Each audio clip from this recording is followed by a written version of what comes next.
Bonjour à toutes et à tous pour ce nouveau débat des rencontres capitales entre lien social et Infox, quel sera le visage de l'information de demain? Alors pour tenter de répondre à cette question, nous avons 4 invités, peut-être un 5e en vidéo, mais la liaison est difficile à établir pour l'instant. Et avant de vous les présenter et d'entrer dans le vif du sujet, quelques informations et consignes sanitaires. Merci de respecter les gestes barrières et de conserver votre masque pendant les débats. Nous, les distances sont respectées, donc les invités peuvent les enlever, mais vous, dans le public, merci de garder le masque pendant tout ce débat. J'en profite pour remercier les partenaires des rencontres capitales qui, malgré le décalage de l'événement en raison de la crise sanitaire, de la crise du Covid, nous sont restés fidèles. Quelques informations maintenant. Sachez qu'une librairie située dans la deuxième cour, dans cette cour de l'Institut, permet d'acheter les livres des différents intervenants. Sachez aussi que tous les débats sont en streaming sur le site rencontrecapitale.com. Alors, ces rencontres capitales existent depuis maintenant 10 ans. Nous en sommes à la 6e édition et c'est la 3e édition ici à l'Institut de France.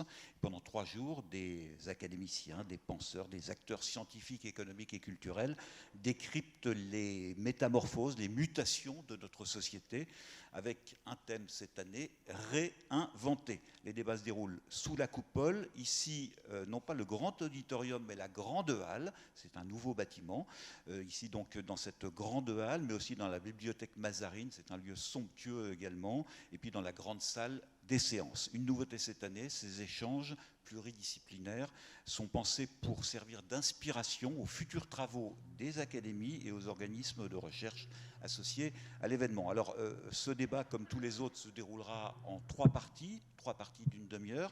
D'abord, chacun de nos intervenants essaiera en quelques minutes de répondre à cette question. Quel sera le visage de l'information de demain? Dans la seconde partie, les questions seront posées par un panel d'étudiants, d'étudiantes, d'écoles de journalisme ou de droit des affaires, par exemple. Ils sont au premier rang ici, donc ils vous poseront à vous, les invités, quelques questions pendant une demi-heure. Enfin, dans la dernière demi-heure, vous aurez la parole dans le public pour poser des questions à nos 4 invités, peut-être 5 si Roch-Olivier Mestre est parmi nous. Donc les autres invités, je vous les présente dès maintenant. Serge Tisseron, juste à ma gauche, qui est psychiatre, psychanalyste, auteur de nombreux ouvrages, notamment sur le sujet qui nous rassemble aujourd'hui. Et parmi ces ouvrages, L'enfant et les écrans. Serge Tisseron est aussi membre de l'Académie des technologies et du Conseil national numérique. Les autres invités, eh bien, il y a Denis Oliven, qui est le directeur de Libération. Denis Oliven, voilà. Juste avant, il y a Bruno Patino, entre Serge Tisseron et Denis Oliven. Bruno Patino, directeur d'Arte. Et puis enfin, Jean-Bernard Schmitt, qui est cofondateur et directeur général de Spicy.com. Vous me direz, et la parité dans tout cela, et vous aurez raison, nous sommes 5 hommes. Alors 3 réponses. La première, c'est que Sybille Veil, la présidente de Radio France qui devait participer à ce débat, a malheureusement le Covid, donc elle est indisponible. La seconde, c'est que ce débat n'est pas automatiquement représentatif en termes de parité, parce que sur 160 intervenants, il y a un tiers de femmes. Ce n'est pas suffisant, mais on est sur la bonne voie. Et puis, quand même, pour parler au-delà des rencontres capitales de la parité dans le monde de l'audiovisuel, il faut quand même dire que la plupart des entreprises de l'audiovisuel public sont dirigées par des femmes. Il y a Delphine Ernotte pour France Télévisions, il y a donc Sybille Veil pour Radio France, et puis il y a aussi pour France Média Monde, auquel j'appartiens en tant que rédacteur en chef à France 24, et bien pour France Média Monde, la présidente est une femme, Marie-Christine Saragosse, et les 3 directrices pour France 24, Vanessa Burgraff, pour RFI, Cécile Mégy, et pour Monte Carlo Doualia, Swad El Tayeb. Voilà. Je suis donc moi-même Albéric de Gauville, chef du service reportage de France 24 et aussi président de la Maison des journalistes, qui est un des partenaires de ces rencontres capitales. La Maison des journalistes, c'est une maison unique au monde qui accueille à Paris des journalistes réfugiés. Alors, une récente étude de l'IFOP indiquait en juin dernier que la confiance dans les médias et l'information était profondément ébranlée, un climat de méfiance qui se retrouve dans toutes les catégories sociales. À l'heure des réseaux sociaux et des chaînes d'information en continu, plus de 7 Français sur 10 ont le sentiment d'être submergés par une information qu'il qualifie d'omniprésente et surabondante. Il y a aussi un sentiment d'uniformisation de l'information. 3 Français sur 4 pensent que la diversité des points de vue exprimée s'est réduite ces dernières années. Alors face à cette méfiance, les médias doivent évidemment se questionner sur leur évolution. C'est le thème de notre débat. Quel sera le visage de l'information de demain? Avant de leur poser des questions, je vais successivement laisser la parole au patron des grands médias ici présents, au président du CSA, on espère, et enfin à Serge Tisseron, qui n'est pas au cœur de la machine médiatique, si l'on peut dire, mais qui nous parlera notamment de la distinction entre désinformation et mésinformation. On commence avec vous, Jean-Bernard Schmitt. Jean-Bernard Schmitt, directeur général du plus jeune des médias ici présents, en fait, Spicy.com. Et vous, Jean-Bernard Schmitt, dans votre ADN, il y a notamment la lutte contre les infox. Oui, tout à fait. Bonjour à tous et toutes. Alors, l'avenir des médias et les médias de demain, c'est quand même une question extrêmement vaste, y compris et surtout pour un petit média. Mais c'est intéressant de voir que dans cette problématique, justement, moi qui ai travaillé pendant longtemps dans de grands groupes, à France Télévisions, à M6, eh bien, il y a 7 ans de cela, j'ai justement voulu créer un nouveau média. Un nouveau média pour plusieurs raisons, et notamment parce que nous voyons à l'époque, nous étions tous des professionnels de la télévision, nous voyons se développer un champ qui était, pas à l'époque vierge, mais qui était encore insuffisamment exploré par bon nombre d'acteurs de l'audiovisuel, des médias en général et de l'audiovisuel en particulier, qui était le numérique. Et donc, professionnels de la télévision, de la production, réalisateurs, on s'est dit, il faut investir ce champ-là, pour plusieurs raisons. D'abord parce qu'on voyait des acteurs américains, anglo-saxons, qui eux étaient très puissants, évidemment dans le domaine du divertissement, mais à cette époque-là, ce qui peut vous paraître la préhistoire, Netflix n'était même pas encore lancé en France, c'est dire le chemin qui a été parcouru, mais il y avait des médias numériques qui prenaient de plus en plus de place, et on se disait, il faut que les Français soient à un moment ou à un autre présents, donc autant créer tout de suite un média qui soit porteur de cette nouveauté, d'innovation et cette marque, cette présence aussi française sur le numérique. Donc nous, en nous lançant, on est d'abord arrivé avec énormément de candeur et d'envie et de curiosité. Et c'est vrai que très vite, en produisant des documentaires, en essayant de comprendre la machine et la façon dont fonctionne le numérique, et je pense qu'on y reviendra beaucoup dans ce débat, on s'est très vite aperçu que sur Internet, sur le numérique, on avait accès à ce qu'on a appelé assez rapidement, avec une formule peu agréable, mais au fond assez réaliste, à une sorte d'égout à ciel ouvert. Donc on voyait devant nous les égouts du numérique ouverts en permanence, c'est-à-dire avec un nombre hallucinant de propos haineux, mensongers, complotistes qui circulaient. Je vous parle de ça, c'est en 2015. Donc à cette époque-là, le mot fake news n'existe même pas, il n'est pas utilisé, on sait qu'il arrivera plus tard dans le vocabulaire, un Fox encore moins évidemment, et ces concepts sont encore étrangers. Mais nous, on a eu une sorte de stage accéléré et de plongée immédiate dans cet univers qui nous a paru, il faut bien le dire, effrayant. Et donc c'est pour ça que tout de suite, à la naissance de Spicy, on s'est investi dans le champ de la lutte contre la désinformation et singulièrement de la lutte contre le complotisme. Et on a essayé très vite de produire des documentaires, des reportages pour expliquer comment ça fonctionnait, arriver à réaliser une sorte de cartographie de la complosphère, comprendre les mécanismes, comprendre qui étaient les acteurs, comprendre pourquoi les messages de haine circulaient à ce point-là et les mensonges sur Internet et sur le numérique. Et c'est vrai, et je ne ferai pas trop long sur la présentation de Spicy, c'est vrai que du coup, on s'est investi sur ce champ-là en permanence. C'est comme ça qu'en 2017, on a été les premiers à décrypter ce qui s'était passé avec Cambridge Analytica et Donald Trump, que plus tard, on a essayé d'expliquer comment fonctionnaient, et je suis sûr qu'on y reviendra aussi, les bulles de filtre, les bulles d'opinion sur les réseaux sociaux, et qui influencent grandement notre façon de voir le monde et l'actualité, et qui segmentent notre vision du monde. Donc, pour terminer là-dessus, indéniablement, réfléchir sur les médias de demain, c'est réfléchir sur la façon dont il s'organise, comment il s'organise désormais totalement sur le numérique, et que ce champ-là ne doit plus jamais être laissé, et heureusement c'est ce qui se passe, sans réponse des grands médias professionnels par rapport à la masse phénoménale de contenus mensongers et haineux qui circulent sur le net. Denis Oliven, vous êtes le directeur et le co-gérant de Libération. Libération qui a été un des premiers journaux à avoir une rubrique de fact-checking, comme on dit, vérification des faits. La rubrique qui est intitulée actuellement Désintox.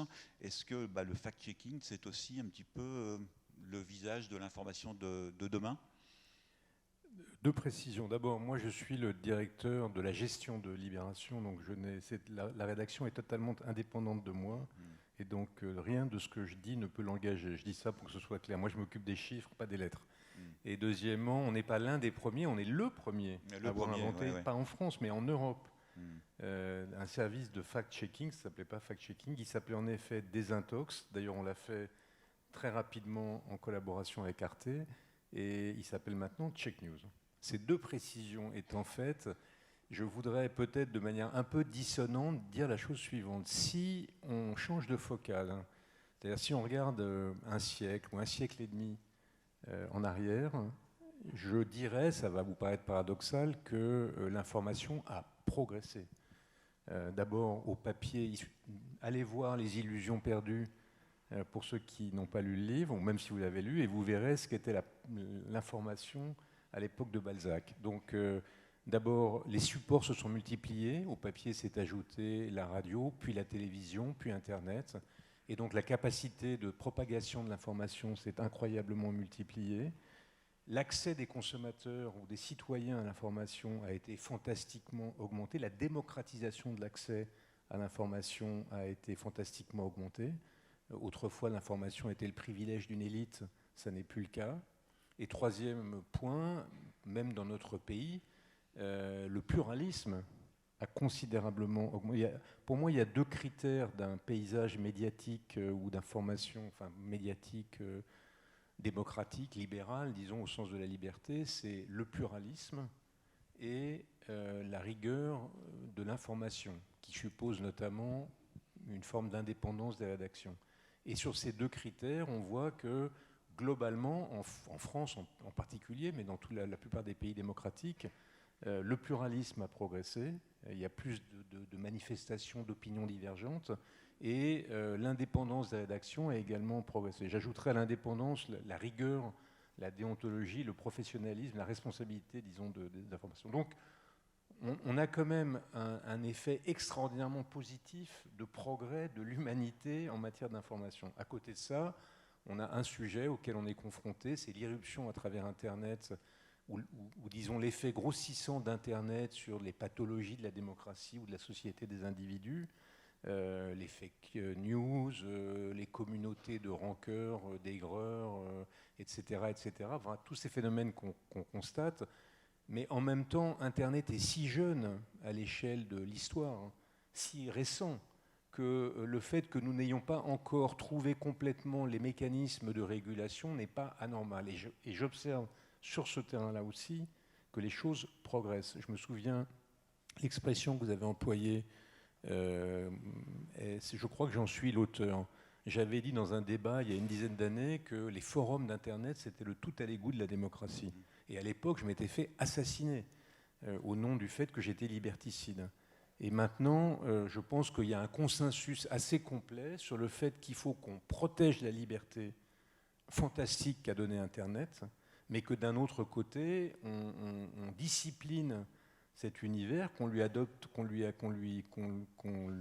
la soumette aux règles de la vie démocratique et notamment au respect de la loi en matière d'incitation à la haine, d'incitation au crime, etc., etc. Donc dans les esprits, les choses progressent, et en général, quand ça progresse dans les esprits, ça se traduit quelque temps après par une législation adaptée sur laquelle, par exemple, la Commission européenne est en train de travailler. Donc on va y revenir. Donc si je réponds à votre question, c'est quoi demain le monde de l'information ? C'est, je vais le dire d'une formule, continuer de jouir des progrès inouïs qui sont les nôtres et discipliner par l'arme de la démocratie, c'est-à-dire la règle de droit, ce que cette société, notamment numérique, peut avoir de fâcheux. On y reviendra, mais juste une question très rapidement. Spicy.com, Libération ou Arte, effectivement, il y a une liberté d'information. L'information a progressé, effectivement, vous le dites, mais en même temps, elle est mise quelquefois au même niveau que quelques sites complotistes ou qui sont malheureusement, parce que Spicy, Libération ou Arte ne sont pas automatiquement les médias avec lesquels s'informe la majorité de la population. C'est un autre sujet dont on va parler, mais prenez la presse. La presse depuis 15 ans, la presse n'a cessé de décroître, au point que sa disparition était annoncée et qu'elle n'a dû son salut qu'à des milliardaires qui ont investi en elle. Non pas seulement en France, mais Jeff Bezos aux États-Unis. Et voilà tout à coup que la révolution des abonnements numériques fait qu'elle a retrouvé de la diffusion. Je ne vais pas vanter Libération, dont les performances sont remarquables depuis 1 an et demi, mais en dehors de Libération, prenez Le Monde. Voilà, je fais de la pub à un concurrent. Vous prenez le Figaro, prenez le Washington Post, prenez le New York Times. Tous ces journaux retrouvent à nouveau un modèle de diffusion payante. Et donc, contrairement à ce qu'on croit, les citoyens votent avec leur porte-monnaie et s'abonnent à ces journaux. Donc, la cause est loin d'être perdue. Alors après l'information en ligne, Spicy, après la presse écrite, même si effectivement Libération, vous l'avez dit, est également très présent en ligne, la télévision avec Arte, là aussi vous êtes très présent en ligne, Bruno Patino, et d'ailleurs vous c'est un petit peu dans votre ADN aussi. Donc la lutte contre les infox, c'est une priorité pour Arte? Oui, je vais pas parler d'Arte, je vais parler d'Arte évidemment, mais d'abord je vais participer un peu à la mise en perspective. Prendre une position qui n'est pas éloignée de celle de Denis, mais qui n'est pas tout à fait proche non plus. Et comme ça, c'est très bien. Je pense que ça, mais là où je suis en accord avec lui, c'est sur une chose. C'est-à-dire qu'en école de journalisme ou ailleurs, on apprend toujours une chose qui est très importante, c'est que l'information, la façon de s'informer, le journalisme, ce n'est pas quelque chose d'intangible dans l'histoire. C'est toujours totalement contextualisé par au moins 2 choses. Un, l'état des techniques, et 2, j'allais dire, la structure du modèle économique au sens général du terme. Et donc, je pense que si, là, on prend les mêmes perspectives que Denis, c'est-à-dire on prend du recul, on s'aperçoit aussi qu'on est passé d'ailleurs c'est maintenant en train d'être un peu théorisé, on est passé d'une ère, on va dire, industrielle à une ère post-industrielle. Donc l'ère industrielle, c'est quoi? Très rapidement dans le domaine de l'information, qui nous a donné notre modèle et qui est toujours le modèle de référence en fait. Quand on parle de tout ça aujourd'hui, on a toujours ça comme référence, c'est-à-dire c'est la gestion du nombre avec, on va dire, une trilogie un peu rapidement, c'est-à-dire l'invention de la rotative, du chemin de fer et du télégraphe qui est un peu concomitante dans l'histoire et qui fait qu'on peut diffuser un même message au plus grand nombre, mais le même message au plus grand nombre. Ça, c'est l'industrie. Par ailleurs, ça s'accouple avec un modèle, j'allais dire, démocratique, qui est celui de l'éducation de masse, qui est celui du suffrage universel et des organisations de masse, partis de masse, notamment. Et donc, cette structure-là, des masses médias, le même message pour tout le monde, s'accouple, j'allais dire, à un modèle économique, qui est le modèle industriel, avec les économies d'échelle d'une part, et puis le modèle publicitaire. C'est-à-dire que comme c'est très cher de s'adresser au plus grand nombre, en tout cas, il y a très peu d'acteurs qui peuvent le faire, et bien, comme il y a très peu d'acteurs qui peuvent le faire, ben, finalement, c'est réservé à un très petit nombre qui a accès à la masse, et donc la publicité arrive comme un pilier, alors unique pour ce qui est la radio et la télévision, et puis évidemment complémentaire pour la presse, mais important dans le modèle économique. Et ceci crée, et c'est là où on en arrive au journalisme, 2 fonctions qui ont été pendant longtemps naturelles pour le journalisme et les rédactions, qui étaient celui de ce qu'on appelait garde-barrière, le gatekeeper, et celui qui faisait l'agenda, et qui est deux fonctions qui sont complètement complémentaires. C'est-à-dire finalement, comme il y a très peu d'acteurs qui peuvent informer le grand nombre, eh ben, ils sont les garde-barrières des thèmes qui vont arriver à un moment donné dans la conversation. Et puis par ailleurs, cette fonction de garde-barrière, elle n'est pas neutre, c'est-à-dire qu'ils décident à un moment donné de hiérarchiser l'information, de mettre en perspective, de lui accorder de l'importance ou pas, et donc ils font, entre guillemets, l'agenda de la conversation publique. Et ça, en théorie, c'est le modèle. Et comme l'a très très bien rappelé Denis, et comme le rappelle formidablement bien le livre de Xavier Giannoli, le film de Xavier Giannoli d'après le livre de Balzac, il ne faut pas idéaliser ce modèle. il produit le meilleur, les rédactions indépendantes, les grands journaux, les grandes enquêtes, etc. Et puis, ce que vous pouvez voir dans Illusions perdues ou le Comité des Forges dans les années 30 en France, ailleurs. Donc c'est un modèle qui lui-même produit le meilleur et de temps en temps une information aux ordres ou la propagande. Mais c'est un modèle dans lequel, aujourd'hui on le théorise, dans les modèles de l'espace public, notamment c'est Habermas ou d'autres, on se dit, comme l'information, elle est aux mains des professionnels, que ces professionnels obéissent à une déontologie forte, eh bien tout ça est contrôlé, et finalement on s'informe, et il y a effectivement à ce moment-là une corrélation entre la confiance que l'on fait dans les institutions et la confiance dans les médias, puisque les médias sont perçus d'une façon ou d'une autre comme des institutions. Et puis arrive le numérique, et ce qu'a expliqué Jean-Bernard est parfait, c'est-à-dire qu'à peu près tout ce modèle vole en éclats. Certains ont dit on passe du nombre à la multitude, et d'une façon ou d'une autre arrivent des grands endroits où tout est mélangé. Tout est mélangé, c'est-à-dire qu'effectivement sur les réseaux sociaux, là où je suis en désaccord un peu avec Jean-Bernard, c'est que sur les réseaux sociaux, tout voisine. C'est-à-dire qu'il faut imaginer à un moment donné un univers où, dans le même endroit, parce qu'on n'est plus dans une industrie qui provoque des murs, dans le même endroit, vous avez à la fois de l'information, de la croyance, des blagues, de l'amitié, de l'humour, de la désinformation, de la haine. Vous avez tout ça qui est mélangé. Et aujourd'hui, on est dans ce moment où on perçoit effectivement totalement l'impact du mélange et on ne sait pas très bien comment le gérer. On s'est dit, mon Dieu, c'est hors de contrôle. Et en même temps, je partage l'avis de Denis, c'est-à-dire que quelque chose est en train d'avoir lieu. Et donc, très rapidement, si on imagine le média de demain, je pense que de toute façon, ou en tout cas le média d'aujourd'hui projeté vers demain, c'est déjà que cette notion même de média, c'est-à-dire d'intermédiaire unique entre l'actualité, on va dire, et le public, qui provoque l'information, on sait tous que ça a volé en éclats. On est dans un réseau itératif d'échanges permanents. Donc même les médias qui se structurent par abonnement, même les télévisions comme Arte, Spicy, etc., on est au milieu d'une conversation. On n'est plus l'organisateur de la conversation, le chef d'orchestre ou le filtre. On est dedans. On n'est plus des gardes-barrières. On est des gens qui peuvent arriver à un moment donné à donner de la distance, corriger effectivement, ou à un moment donné essayer de donner des perspectives et de l'information factuelle et sérieuse. Moi, je suis assez optimiste, mais pour finir, pour ne pas monopoliser la parole, je pense que ça se construit au cours de 3 problématiques, et là-dessus, je vais être d'accord avec Denis. Quand on dit réguler ou pas, en tout cas, aujourd'hui, on sait bien qu'on a 3 chantiers devant nous, et par rapport aux grandes plateformes qui sont aussi des outils d'information pour les gens, qui évidemment elles-mêmes influencent les journaux, et en même temps dans lesquels les journaux sont. On est au milieu de tout ça. On a 3 possibilités qui peuvent s'additionner les unes les autres. La première, si vous pouvez aller assez rapidement. Vite, Première possibilité. Non, mais je ne vais pas les détailler. Première possibilité, c'est effectivement réparer la machine. Deuxièmement, c'est contrôler la machine. Là, c'est la régulation. Troisièmement, c'est remplacer la machine. Donc, on voit les actions comme ça. Et très rapidement dit quand même sur l'impact. Aujourd'hui, moi, je pense qu'il faut bien dissocier 3 choses. C'est 1, le niveau de présence de la haine, de la désinformation, etc. Aujourd'hui, quand on quantifie, cette présence sur les réseaux sociaux, elle est assez minime, c'est 3%. Mais après, il y a la viralisation ou l'exposition. Effectivement, on voit bien que la machine aujourd'hui provoque une exposition beaucoup plus forte. C'est-à-dire ces 3% provoquent ou ont un écho beaucoup plus long, beaucoup plus grand que tout le reste.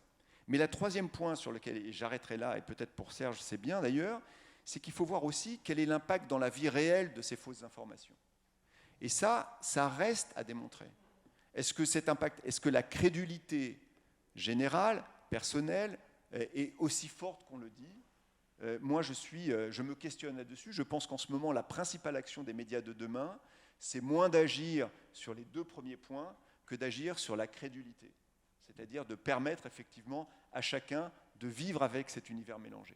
Merci Bruno Patino. Alors je suis désolé, je vais être le maître des horloges ici parce que le temps est vraiment très réduit si on veut laisser la parole au public pour des questions et puis bien sûr les questions des étudiants. Euh, J'en profite quand même pour conseiller, effectivement, le film dont vous êtes deux à avoir évoqué, Illusion perdue de Xavier Giannoli d'après Balzac, et effectivement, c'est d'une actualité incroyable sur la liberté de la presse, et ça se passe à l'époque de Balzac, c'est un film absolument formidable. Serge Tisseron, vous pourrez conclure, mais on me dit que Roch-Olivier Mestre est en ligne. Donc Roch-Olivier Mestre, président du CSA, le Conseil supérieur de l'audiovisuel, c'est à vous pour quelques mots introductifs sur cette question, l'information de demain. Merci beaucoup. Désolé de ne pas être présent parmi vous pour cause de pandémie. En tout cas, je salue toutes les personnes qui sont sur le plateau, qui sont aussi des amis et des partenaires réguliers. Moi, je voudrais exprimer peut-être un message de relatif optimisme et de relative confiance. Alors, d'abord, dans les médias traditionnels, je pense qu'on aurait tort de jeter le bébé avec l'eau du bain et de considérer que l'univers digital, les réseaux sociaux emportent tout avec eux. Je pense qu'il faut garder quand même en tête que les médias traditionnels restent des médias très puissants. Les Français, 2/3 des Français écoutent la radio tous les jours sur des durées très significatives, presque 2h45 par jour. Et quand on regarde le sondage annuel Kantar de la Croix, on voit qu'ils ont confiance dans ce qu'ils entendent à la radio. La télévision reste un média très, très puissant, 3h20 d'écoute, je ne parle pas des chiffres pendant la pandémie. Et troisième observation, moi ça fait 40 ans que je m'intéresse à ces sujets, et je crois que Denis a eu raison de souligner ça. Au moment où je commençais à m'intéresser à ces sujets, c'est l'État qui avait le monopole de la télévision et de la radio. Et quand je regarde le paysage 40 ans plus tard, le pluralisme, le nombre d'acteurs qui interviennent dans ce paysage s'est considérablement développé, avec une diversité de points de vue. On critique les chaînes d'infos, mais aujourd'hui on a 4 chaînes d'infos qui sont en concurrence frontale. On pourrait presque rajouter France 24, ce qui en ferait 5. Merci. Avec des rédactions professionnelles qu'on peut certes critiquer, mais qui toutes se mobilisent pour essayer de donner une information juste, même si on a encore à progresser. Donc moi je garde confiance dans ces médias traditionnels qui ont des vertus, ne serait-ce que parce qu'ils sont régulés depuis 40 ans. Ils sont soumis à la loi, bien évidemment, ils sont soumis au règlement, ils sont soumis aux conventions que ces acteurs concluent avec le régulateur, et puis ils ont un régulateur qui applique ces règles et, le cas échéant, intervient en cas d'excès ou de débordement. Deuxième élément de confiance, je trouve, c'est sur ce qui se passe sur la sphère digitale. Moi, je suis très frappé de la vitesse avec laquelle les opinions publiques sont en train de bouger, la vitesse avec laquelle les États, même si on pourrait souhaiter que ça aille plus vite, se mettent en mouvement, et je dirais aussi les plateformes elles-mêmes qui sont entrées dans ce mouvement maintenant. Si on regarde Internet du début des années 80, le discours libertarien qui présidait à l'époque, cette culture, j'allais presque dire hippie, de ce nouveau paradis, espace de démocratie directe, espace d'accès au savoir, espace d'échange.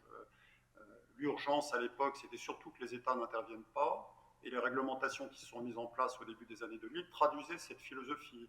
La directive e-commerce en Europe, la section 230 aux États-Unis, donc on a privilégié la fluidité du marché, la liberté du marché, et pas du tout la responsabilité des acteurs.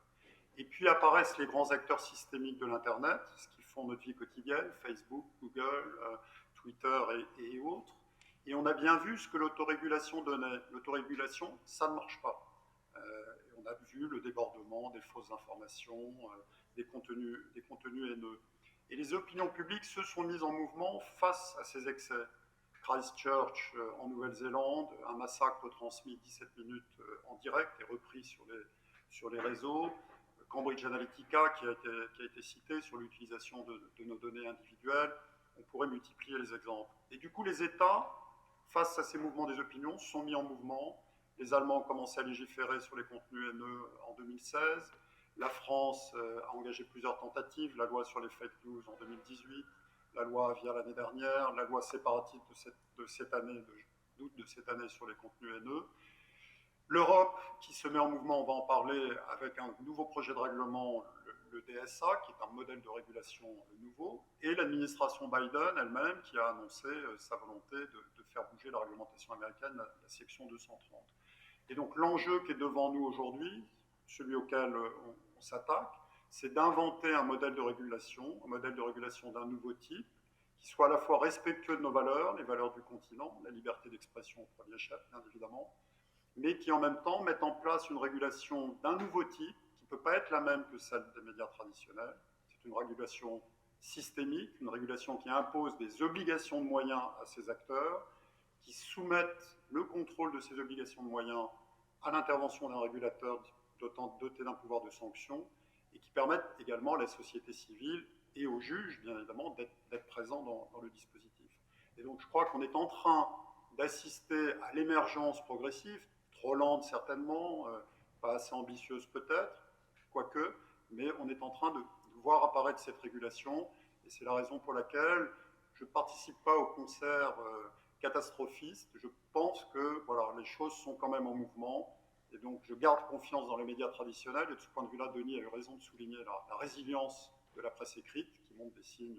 Sa révolution numérique a mis beaucoup de temps à se mettre en place, mais elle montre des signes de succès.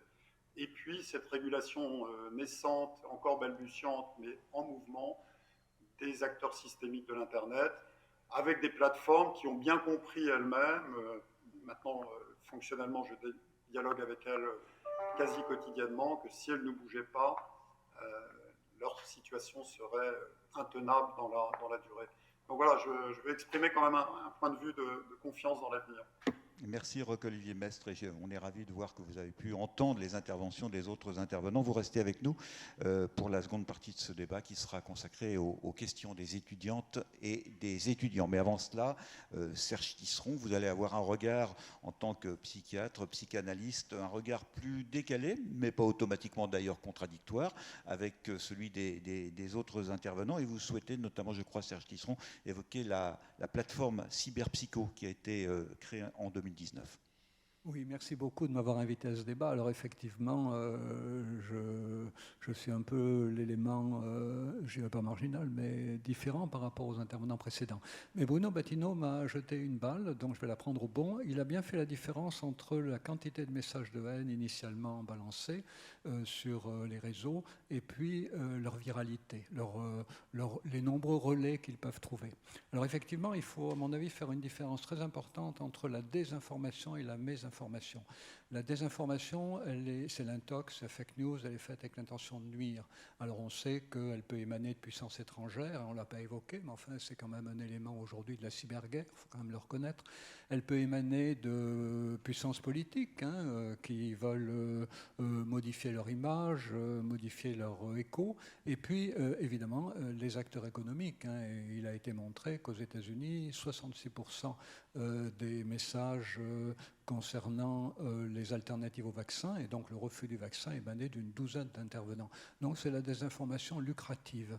Donc ces trois types de désinformation avec volonté de nuire, hélas, elles sont très présentes sur Internet. Mais il va y avoir autre chose qui va intervenir, ce sont les gens qui vont relayer ces informations sans intention de nuire, ou bien alors diffuser des informations sans aucun contenu scientifique, voire abracadabrante, mais non plus sans aucune intention de nuire. C'est la mésinformation. Alors effectivement, merci beaucoup d'avoir fait allusion à la plateforme Cyberpsycho. Au début du confinement, avec quelques collègues, on a créé une plateforme qu'on appelait Cyberpsycho, donc cyber comme les mondes numériques, l'Internet, et puis psycho, comme collaboratif, et évidemment comme Covid. Et avec des collègues, on a cherché à mieux comprendre comment, pendant cette période de confinement, les gens qui étaient en thérapie, donc qui n'étaient plus en thérapie en présence physique, mais en thérapie à distance, pouvaient évoquer justement des fake news, relayer des nouvelles abracadabrantes, affirmer des croyances sans aucune base scientifique. Et on s'est aperçu que chez ces gens, il y avait un processus quand même d'auto-réparation important, auto-réparation narcissique. C'était la possibilité de prendre la parole, de valoriser un point de vue, et puis aussi une réparation sociale, parce que ces gens confinés chez eux, et bon, s'il s'avérait qu'il y aurait à nouveau un début de reconfinement, il y aurait probablement à nouveau une flambée de viralité, de choses un peu abracadabrantes par lesquelles les gens peuvent faire réseau, des gens très seuls qui vont s'affilier à un groupe, voilà, moins par conviction. La conviction vient dans un second temps, mais dans un premier temps pour s'affilier à un groupe. Donc cette réparation psychologique, cette réparation sociale, elle est très importante à mon avis à prendre en compte aujourd'hui dans la manière dont l'information est amenée à ces personnes. Et puis on s'est aperçu même que certaines de ces personnes, ça allait plus loin, c'est-à-dire qu'il y avait une revendication de faire valoir une parole qui soit enfin entendue, l'impression de ne pas être écouté de beaucoup de gens, de ne pas trouver dans les relais des médias quelqu'un qui représente leur point de vue, et donc du coup qui sont amenés à développer des points de vue qui ne sont pas présents dans les médias. Et puis on s'est même aperçu que chez certaines personnes, il y avait comme une revendication d'affirmer des croyances abracadabrantes comme une façon de dire voilà, j'y crois et j'en ai pas honte. C'est-à-dire qu'il faut se rendre compte aujourd'hui que pour un grand nombre de gens, la question n'est pas celle de l'information. La question est celle d'arriver à trouver quelqu'un qui les écoute, ou au moins un porte-parole par lequel ils aient l'impression d'être un peu compris. Le problème, c'est qu'un certain nombre de porte-paroles donnent l'impression à beaucoup de gens qu'ils les comprennent un peu, et puis après, ils en profitent pour rajouter quelques couches, voilà, mais une fois que le poisson est accroché par un discours qui paraît convaincant, d'autres messages peuvent passer, notamment des messages de haine. Voilà, donc par cette expérience, nous a montré que c'est vrai, c'est important de voir pour demain comment l'information va pouvoir être repensée par les grands médias, mais c'est très important aussi de développer d'autres aspects. Les grands médias ne tiennent pas toutes les clés aujourd'hui de l'information de demain, toutes les clés des informations. Il y a le volet éducatif, il y a le volet inégalité sociale. Voilà, j'espère qu'on en reparlera. Alors, juste avant de laisser la parole aux étudiants, aux étudiantes pour la seconde partie de ce débat, Denis Oliven, vous vouliez rajouter quelque chose? Non, juste dire un mot, parce que ce que vous venez de dire me paraît tellement essentiel. On sait depuis, disons, Tocqueville, à la fin du 19e, qu'on est entré dans une ère nouvelle de la société des individus. La société démocratique, c'est complètement inédit. La société n'est plus tenue par son sommet, par une autorité de droit divin. Le président de la République ne le sait pas, mais on a tué le jupitérisme. Donc on a fabriqué une société des individus, Tocqueville l'a décrit, et elle s'accomplit de plus en plus. Et donc cette société, c'est une société des égaux, EGAUX et aussi EGO, et ces individus veulent être entendus. Et donc le monde Internet a finalement reflété et amplifié, mais reflété cette évolution, comment dirais-je, fondamentale, essentielle de notre société, de notre façon de vivre ensemble. Et à mon avis, la réponse, c'est pour ça que j'abonde dans le sens de M. Tisseron, ou du professeur, ou du docteur Tisseron, je ne sais pas. La question est celle des médias, mais elle est probablement bien plus fondamentalement la façon dont nous représentons dans la société l'expression des attentes et des intérêts des individus. On a un système politique qui a été inventé, disons, au début du XVIIIe siècle avec Montesquieu. C'était il y a bien longtemps. Et donc, si on ne se pose pas la question parallèlement à la régulation des médias, de comment on représente les individus dans la décision politique, dans le débat public, dans les décisions qui nous concernent, on n'aura réglé qu'un tout petit bout de la question. Voilà. Merci. C'est donc la fin de la première partie de ce débat. Dans la seconde partie, il y aura un peu plus de parité, à savoir que parmi les étudiantes, les étudiants, il y a 2 jeunes femmes et 2 jeunes hommes. Donc 4 étudiants qui ont contribué à préparer ces rencontres capitales. Nous ferons 2 tours de table. On espère qu'on aura le temps. Je vous demanderai de faire des réponses assez courtes à chaque fois, parce qu'il y a beaucoup de questions. On a 8 questions. La première question s'adresse à Serge Tisseron, à Denis Oliven et à Jean-Bernard Schmitt. Elle est posée par Zoé de Sainte-Croix, qui est étudiante à l'École supérieure de journalisme de Lille. Très bonne école. Je suis un ancien de l'ESJ Lille. Zoé, c'est à vous. Bonjour, je peux enlever mon masque pour poser la question? Pour poser la question, oui. Merci beaucoup d'être là. Aujourd'hui, un des reproches qui a été fait aux journalistes pendant la crise sanitaire, c'était le caractère très anxiogène du traitement de l'actualité. Et ça, c'était un sentiment d'ailleurs qui était visible avant. Une enquête notamment de France Télévisions en 2019 montrait que 82% des sondés souhaitaient plus d'informations positives. Alors est-ce que c'est une manière de traiter l'actualité qui prend sa place, qui fait sa place dans les rédactions, ou est-ce que ça compte arriver dans l'avenir? Alors, eh bien, Jean-Bernard Schmitt.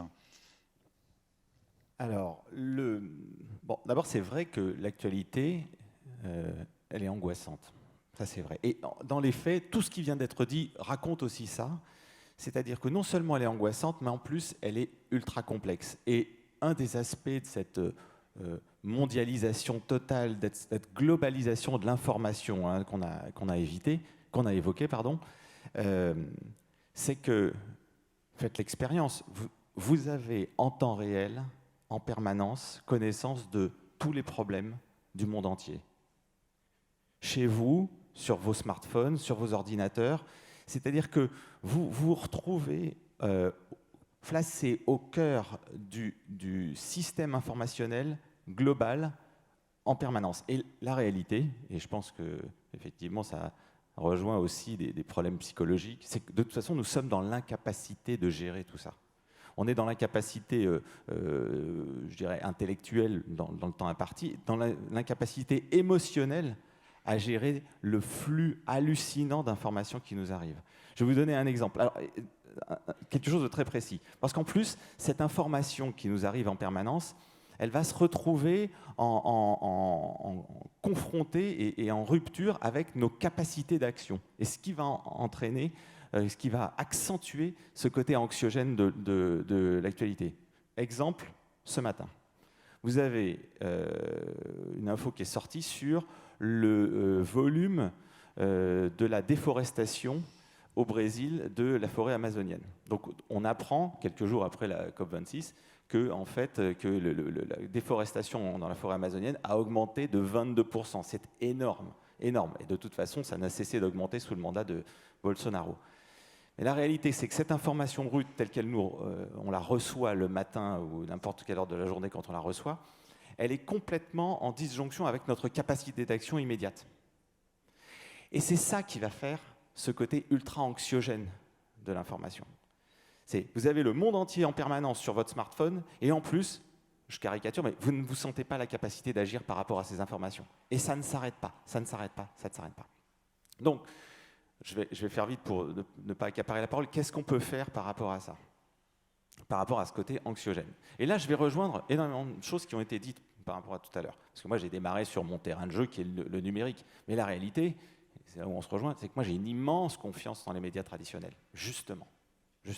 Et je partage tout ce qui a été dit sur leur capacité qu'ils montrent en permanence, justement, à avoir transgressé et cette résilience par rapport aux évolutions. Conseil basique. Déconnectez. Choisissez les médias avec lesquels vous avez envie d'être informé. Il faut choisir. C'est-à-dire, il faut arriver à ne plus être simplement passif par rapport à l'information que l'on reçoit, mais acteur de cette information. Vous avez du choix. Vous avez du choix dans la réalité. Et c'est pareil, je vais vous faire part d'une expérience personnelle. En 2017, je suivais l'actualité comme tout le monde sur les réseaux sociaux, enfin comme tout le monde. En tout cas, moi, en tant que professionnel, je suivais l'actualité sur les réseaux sociaux. Et à un moment, pendant la campagne électorale, pendant la campagne présidentielle, j'ai trouvé que ça devenait insupportable. Donc j'ai fait cette expérience vraiment d'arrêter d'aller sur un réseau social, en l'occurrence c'était Twitter.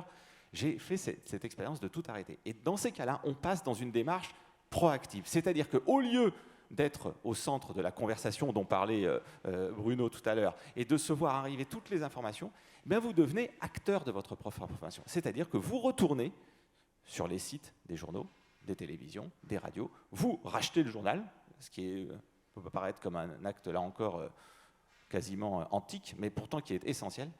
Et je peux vous garantir que revoir l'actualité comme ça, c'est différent. C'est-à-dire que vous prenez le temps de regarder un autre traitement. Et que surtout, on se rend compte, on en parle pour l'IB, mais c'est pareil pour tous les autres, que dans la réalité, quand vous lisez un dossier entier sur une actualité dans un journal, etc., mais vous avez de la nuance.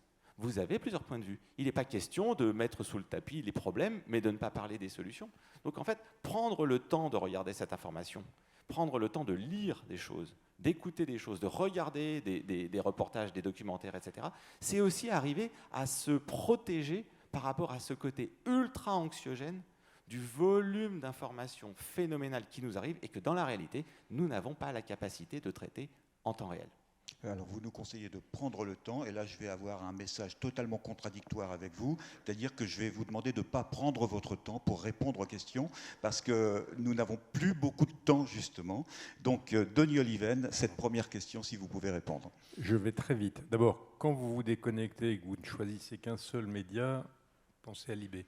Mais plus sérieusement, Libé a inventé un truc qui s'appelle le Libé des solutions. Ça devait être il y a une dizaine d'années, je crois, à peu près. C'était un journal entièrement consacré au journalisme de solutions. Récemment, on a fait une enquête de lectorat chez nos lecteurs, notamment ceux qui nous ont abandonnés. Et ils nous disaient, vous n'avez pas assez de solutions. Donnez-nous des solutions. Je prends l'exemple du traitement de l'écologie.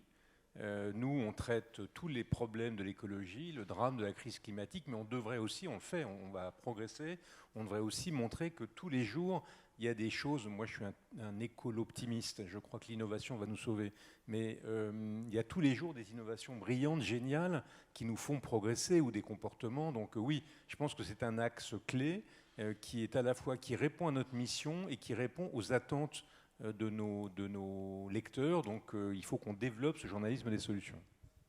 Merci. Serge Tisseron, vous êtes parfait, vous êtes absolument parfait.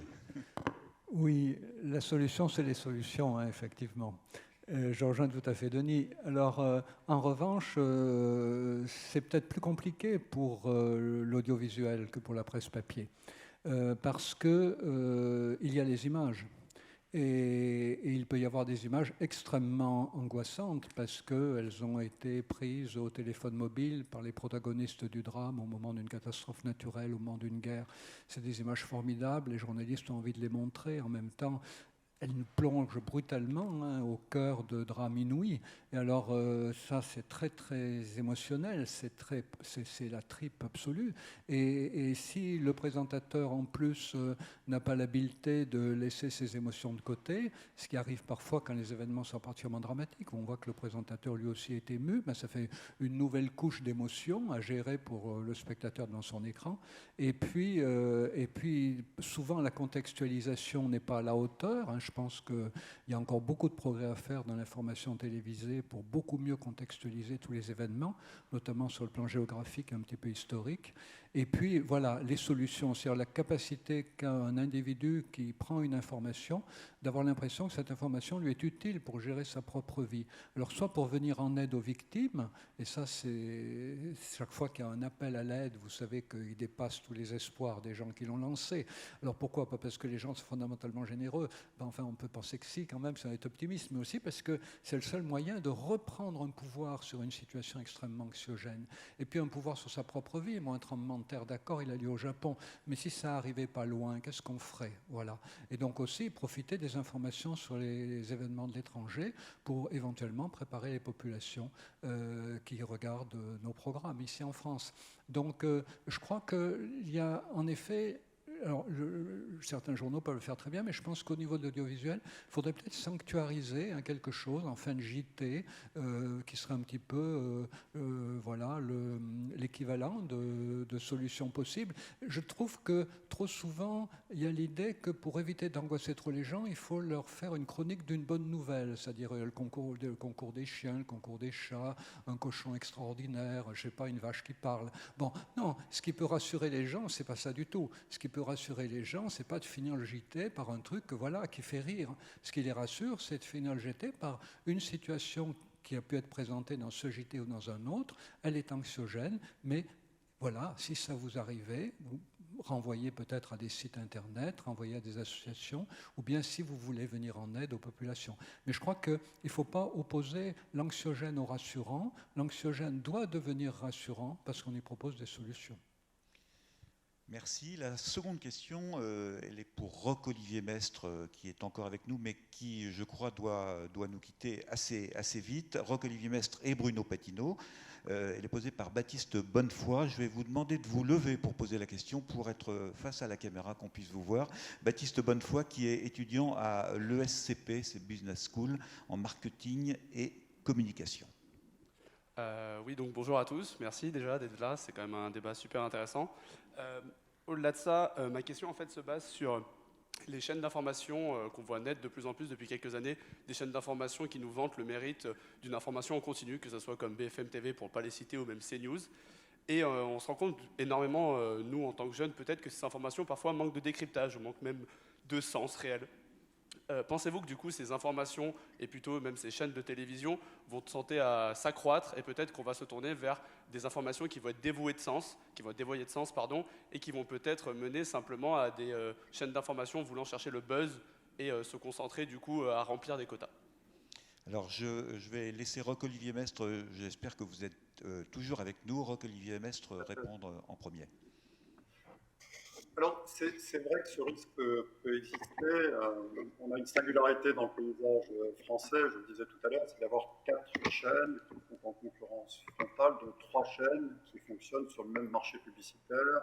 Une chaîne qui était la seule bénéficiaire jusqu'à maintenant, et donc une concurrence et une certaine tendance, je dirais, à mettre l'accent sur le show. Vous avez parlé du buzz. C'est effectivement quelque chose qu'on peut constater. En même temps, je pense qu'il faut relativiser parce que quand on regarde ces chaînes, on voit bien qu'elles sont de formats différents en réalité. Vous avez d'abord une chaîne de service public qui s'attache à mettre de la profondeur dans son contenu. Et c'est l'occasion pour moi de dire toute l'importance dans un paysage audiovisuel structuré d'avoir un pôle de service public fort et bien financé. Et puis, vous avez d'autres chaînes privées qui ont des formats différents, certaines qui s'attachent à mettre un peu plus de profondeur que d'autres, et une chaîne qui, on le sait, prend le parti de mettre l'accent sur une ligne d'opinion plus marquée. La réponse, alors, est-ce qu'il y a le risque d'avoir d'autres chaînes? Sur les chaînes hertziennes, la réponse est non, d'abord parce que le nombre de chaînes hertziennes est limité, et que le régulateur, précisément, est là pour veiller à l'équilibre et à l'équilibre économique des chaînes. Le marché publicitaire étant ce qu'il est, on voit difficilement comment une chaîne supplémentaire pourrait voir le jour et être autorisée par le régulateur dans ce paysage. Reste que la réponse, elle a été dite par les intervenants précédents, c'est le pluralisme, c'est de faire jouer la concurrence. Il y a une offre élargie qui existe aujourd'hui dans notre paysage, à la fois sur les chaînes d'information, qu'elles soient hertziennes ou qu'elles soient diffusées par d'autres canaux. Il y a la presse écrite. On a des exemples de chaînes d'info, j'en cite une, là aussi de service public, qui est France Info en matière de radio et de télévision, puisqu'il y a une offre commune des deux. On voit qu'on peut allier une information en direct chaude répondant aux attentes quotidiennes des uns et des autres, et en même temps une forme de décryptage et d'éclairage. Donc on peut trouver un équilibre entre les deux.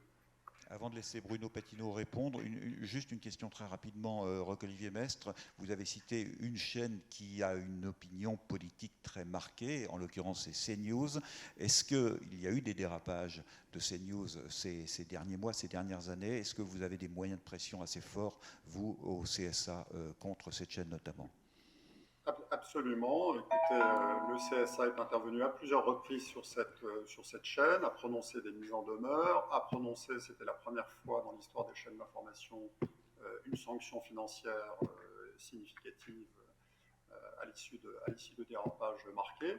Les chaînes sont tenues par les obligations qui sont les leurs, respect de la loi, ça va sans dire, respect des conventions qui les lient au Conseil, respect de leur format bien évidemment, mais respect des obligations plus générales, et le CSA interviendra chaque fois qu'il estimera que ces obligations ne sont pas respectées. Il l'a fait, il continuera à le faire.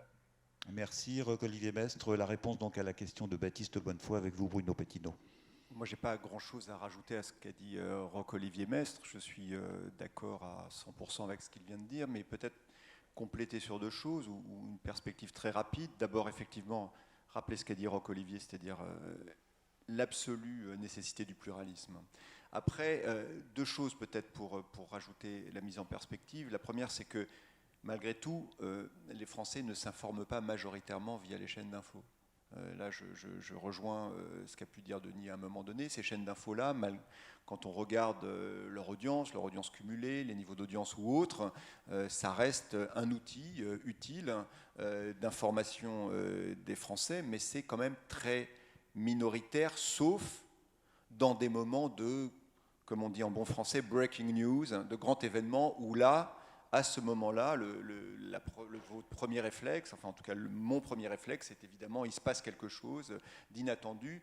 Je me mets sur une chaîne d'infos pour essayer d'être en écho ou avec ce qui se passe. Donc c'est quand même pas la façon majoritaire de s'informer des gens.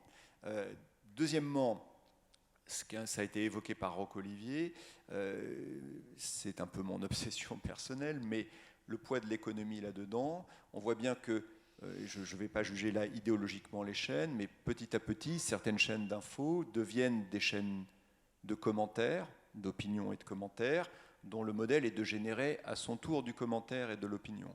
Pour 2 raisons. La première, c'est que le commentaire, ça coûte beaucoup moins cher à faire que du reportage, immensément moins cher à faire. Donc, en structure, vous allégez votre coût de grille de façon phénoménale. Envoyer une équipe sur le terrain, en reportage, caméra à l'épaule, qui va faire du reportage, ça coûte beaucoup plus cher à faire que 4 personnes autour d'une table qui vont évidemment émettre des commentaires, une opinion sur ce qui se passe.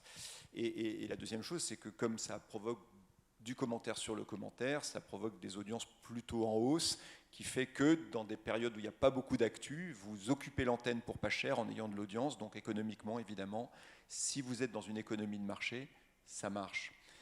Et c'est pour ça que je vais finir par le même plaidoyer, ça ne vous surprendra pas venant d'Arte, évidemment, mais le même plaidoyer que Roch-Olivier Maistre pour l'importance d'un service public.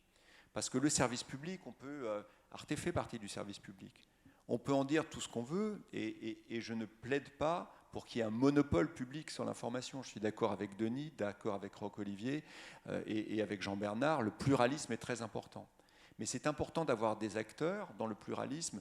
Certains, j'allais dire, obéissent à l'économie de marché dans l'audiovisuel, et d'autres, non, sont financés par la collectivité. Ce qui leur permet justement, structurellement, et c'est leur devoir, c'est-à-dire ils ont la possibilité d'échapper au modèle de l'opinion, du commentaire, du fait que ça coûte pas cher à faire et donc il nous faut attirer l'audience maximale. Être financé par la collectivité, ça vous permet à un moment donné de dire non, j'échappe à cet emballement-là et je peux permettre effectivement plus de profondeur, de l'information plus factuelle et d'échapper aux commentaires et aux commentaires sur le commentaire. Voilà, donc la coexistence des 2 systèmes, me semble-t-il, est extrêmement importante. Merci. La 3e question maintenant s'adresse à Jean-Bernard Schmitt et Bruno Patino. Elle est posée par Iris Rostand, qui est étudiante en droit des affaires à l'IESEG. Voilà. Iris, c'est à vous. Levez-vous pour poser la question. Oui. Merci. Bonjour, l'IESEG. Alors, l'IESEG, oui, qu'est-ce que ça veut dire, l'IESEG, d'ailleurs? Institut économique supérieur des... D'accord. Voilà. Allez-y. Donc, ma question porte sur aujourd'hui, donc avec l'essor des GAFAM, on voit que le prix de l'information est peut-être plus lié à la demande et à l'intérêt du public qu'au contenu de l'information et à la qualité. Est-ce que vous ne pensez pas que les systèmes de rémunération des médias viendraient endommager la pertinence et la qualité donc, du contenu numérique? Jean-Bernard Schmitt. Alors là, je vais rejoindre aussi ce que vient de dire Bruno. Il y a une question, la question économique du modèle économique de l'information, elle n'est pas nouvelle. Elle est même, elle va avec l'histoire de la presse et l'histoire de l'information. Donc, je vais faire rapide pour pas retarder le débat, mais 2 choses. D'abord, donc cette question-là, elle se pose tout le temps. Et entre nous, je pense qu'elle se posera tout le temps. Donc, le fait de chercher de l'audience n'est pas en soi un problème. Ça, il faut bien se le dire aussi, parce que d'abord, c'est vrai pour les journaux qui ont besoin de se vendre, donc ils cherchent de l'audience. C'est vrai pour les chaînes de télévision qui ont besoin de faire de l'audience. Et dans la logique économique, à un moment, il faut que vous ayez aussi des résultats. Donc, ce n'est pas du tout contradictoire avec le fait de faire de la qualité. Ça, je pense que ça, c'est une chose vraiment très importante à comprendre, parce qu'on a tendance, et c'est vrai, à opposer qualité et audience. Mais c'est faux. C'est faux. Vous avez des programmes d'une très grande qualité qui font de très belles audiences. Vous avez des journaux de très grande qualité. On en parlait tout à l'heure à propos des abonnements numériques qui font de très belles ventes. Donc ça, il faut se départir de cette idée-là. Par ailleurs, et juste pour prendre un truc sur Internet, aujourd'hui, vous avez d'autres moyens d'information, d'autres canaux d'information qui ne sont pas des canaux classiques, pas nécessairement des canaux professionnels. Je prends par exemple Il y a beaucoup de chaînes YouTube ou de comptes sur les réseaux sociaux qui sont faits par des gens très spécialisés dans un domaine qui soit scientifique, historique, etc., qui font de l'information spécialisée très sérieuse, très rigoureuse, etc., et qui vivent à coups de clics, à coups de pub. Donc il n'y a pas nécessairement de hiatus entre les deux choses. Et puis pour terminer ma réponse, moi je pense qu'en creux, il y a quelque chose de très important dans ce que vous dites, c'est quel est le prix de l'information? Quel est le prix que nous sommes collectivement prêts à payer pour de l'info? Et si Internet a changé quelque chose, a bouleversé quelque chose, et son côté, au fond, à la base, très vraiment négatif, c'est qu'il a fait croire, et c'est vrai pour plein de domaines, que beaucoup de choses devenaient gratuites. Et singulièrement pour l'information. Pendant très longtemps, enfin, depuis la naissance d'Internet, on a très longtemps pensé que tout devenait gratuit et l'information devenait gratuite. Mais c'est faux. C'est faux. Et si on veut avoir une information de qualité, il faut la payer. Alors il faut la payer soit en s'abonnant, en payant, etc., ou alors être conscient de ce qu'on paye. Le service public, c'est nous collectivement qui le payons avec nos impôts. Mais ça veut dire qu'il faut être au courant de ce qu'on fait, et on l'est, et il faut savoir aussi pourquoi on le fait, et être conscient de la qualité de ce que ça veut dire. Et puis il n'y a rien de mal à vivre aussi de la publicité quand c'est dit. Et en fait, ça, il faut qu'on s'en soit vraiment conscient.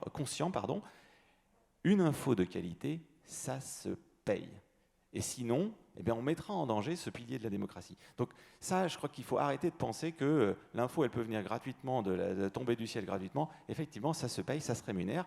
À nous de faire en sorte que ça soit transparent, ça c'est une chose, que ça soit fait de façon vertueuse, mais il ne faut pas oublier que l'info, c'est quelque chose qui a un prix, ce sont des qualités, ce sont des compétences, et que ça se paye. Bruno Patino. Très rapide, évidemment d'accord avec Jean-Bernard, avec deux nuances pour la beauté du débat. D'abord, il y a le prix, la valeur et le coût, et c'est trois choses différentes. L'information, ça a un coût, on est tous d'accord. Un coût très élevé, une information de qualité, ça a un coût très élevé.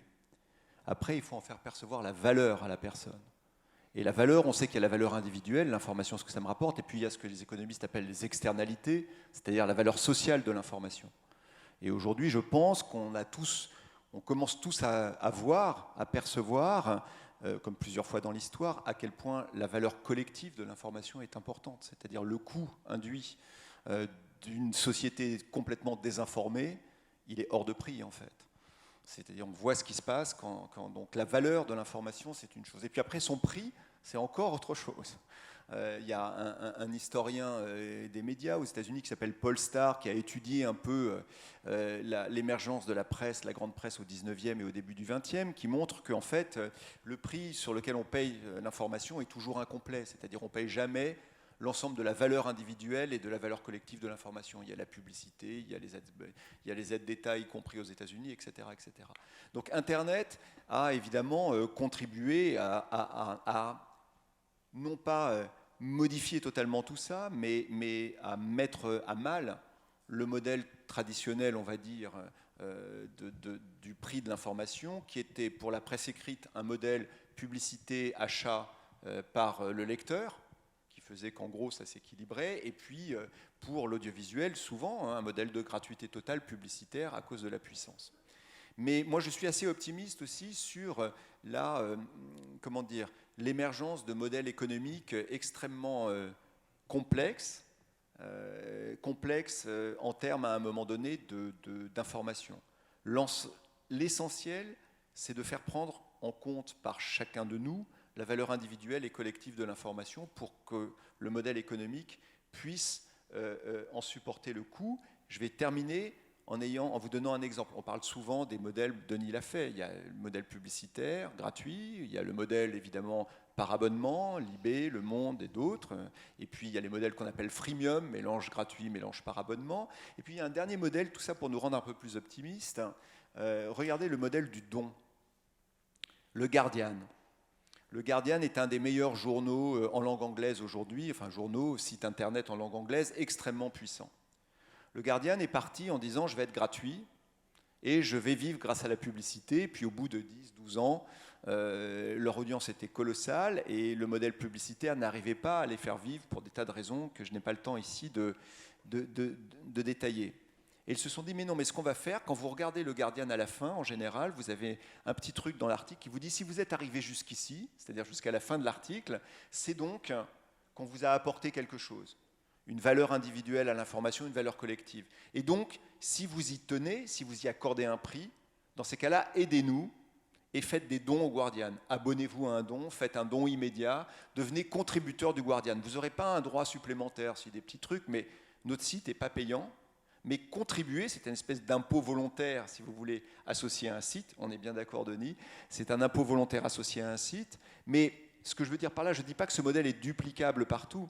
Je veux dire que ce modèle démontre une chose, c'est que le citoyen accorde de la valeur à l'information et qu'il faut encourager. Je ne pense pas du tout que ce modèle soit duplicable à 100% en France. Je pense que tu allais me le dire. On parlait de l'impôt, etc. Mais ce que je veux dire par là, c'est que ça démontre en tout cas, de la même façon qu'aux États-Unis, NPR, PBS, grands médias audiovisuels se sont fait couper un certain nombre de ressources par l'administration Trump, ont fait des appels aux dons, les dons sont venus. Alors avant de faire un second tour de table très rapide avec une question pour Serge Tisseron et une autre pour Denis Oliven, le 4e étudiant qui est avec nous, pour clore donc ce premier tour de table. Une question pour Roch-Olivier Mestre, si vous êtes encore parmi nous, Roch-Olivier Mestre, et une question également pour Bruno Patino. C'est une question posée par Martin Falaiseau qui prépare les concours, hein, c'est bien cela, pour les écoles de journalisme actuellement. C'est ça. Bonjour. Pour revenir un petit peu sur les fake news, comment est-ce qu'on peut limiter leur propagation, leur diffusion et leur propagation sur les réseaux sociaux? Et est-ce qu'on peut ou est-ce qu'on doit bloquer les comptes des utilisateurs qui diffusent ces fake news? Roch-Olivier Mestre.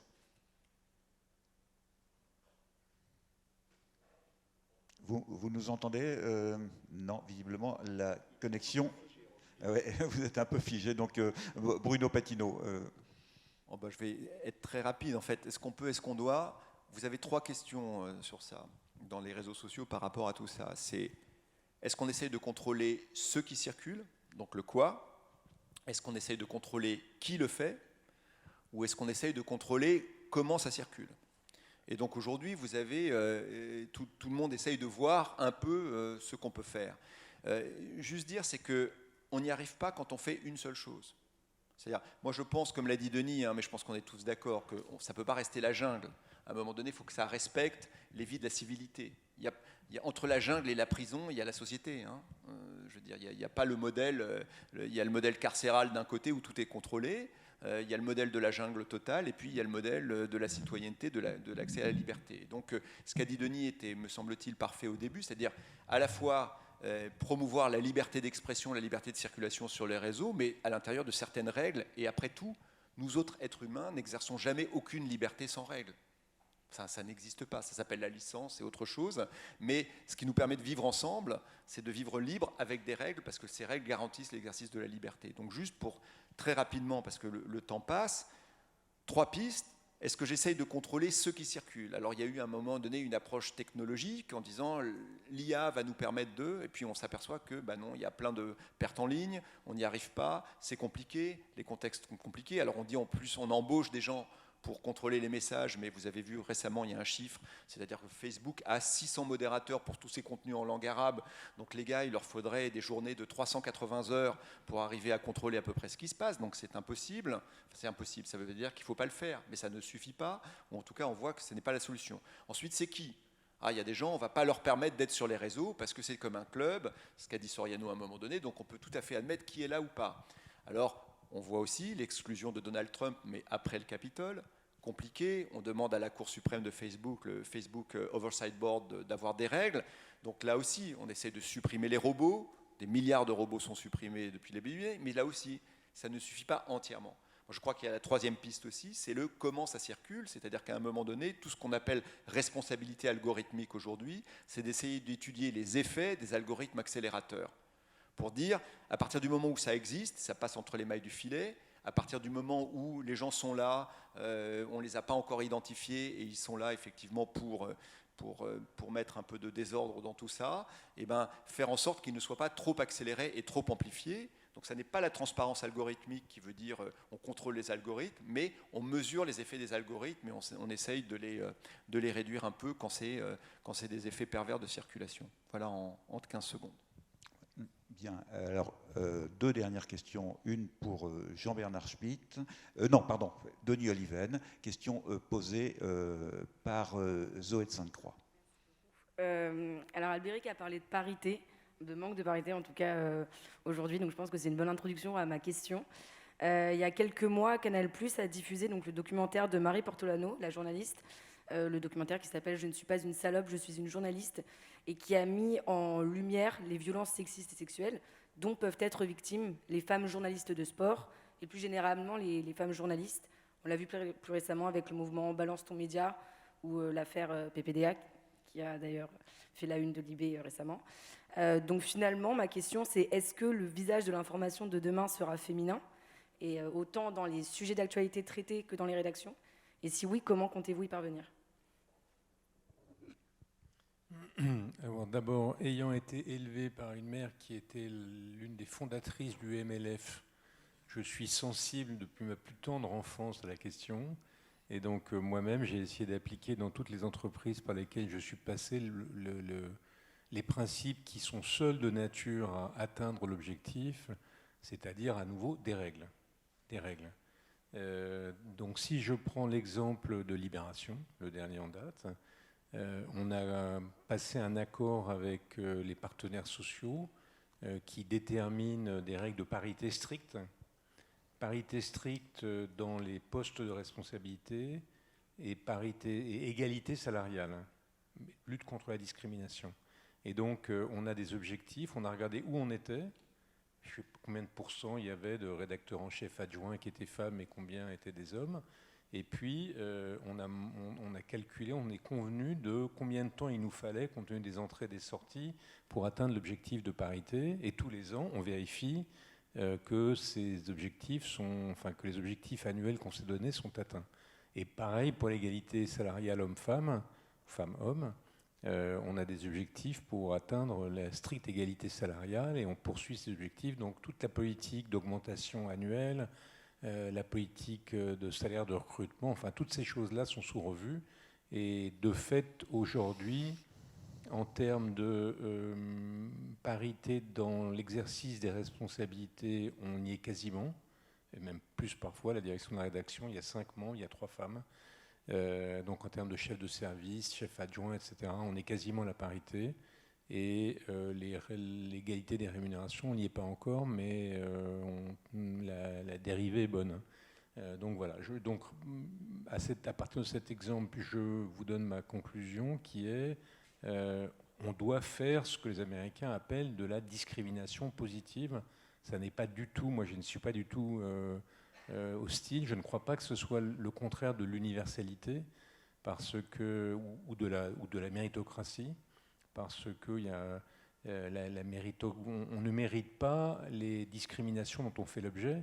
Et donc éliminer ces discriminations, c'est rétablir l'égalité et donc la possibilité d'atteindre les objectifs que vous méritez. Voilà.